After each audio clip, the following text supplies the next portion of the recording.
One day, King Solomon was sitting on his throne, and his great men were standing around him. Suddenly, the door was thrown open, and the Queen of Sheba came in. O king, she said, in my own country, far, far away, I have heard much about your power and glory, but much more about your wisdom.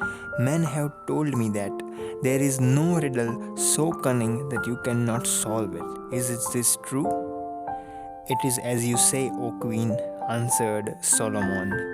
Well, I have heard a puzzle which I think will test your wisdom. Shall I show it to you? Most certainly, O queen.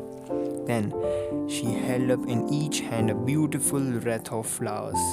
The wreaths were so nearly alike that none of those who were with the king could point out any difference.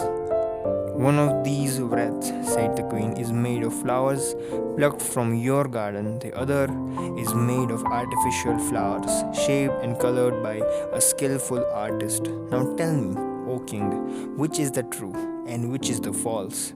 The king, for once, was puzzled. He stroked his chin. He looked at the wreaths from every side. He frowned. He bit his lips. Which is the true? The queen again asked.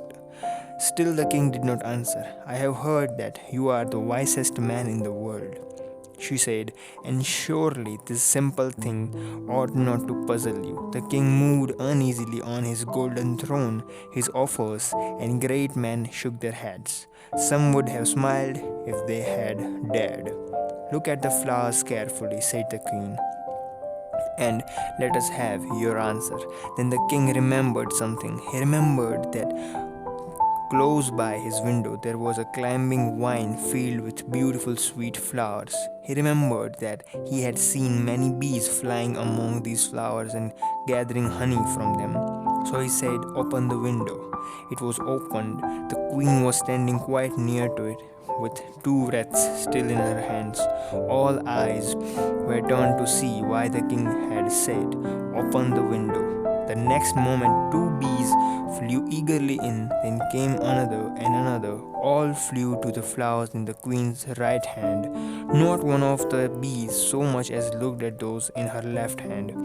O queen of Sheba, the bees have given you my answer, then said Solomon. And the queen said, you are wise, King Solomon. You gather knowledge from the little things which common men pass by unnoticed. King Solomon lived 3,000 years ago.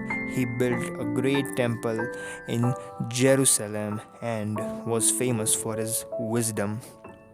It's a truly inspirational tale and a great example of excellent moral values. Despite being written over 100 years ago, the story is still relevant today. If you are looking for some inspirational stories like these, consider subscribing. Thank you.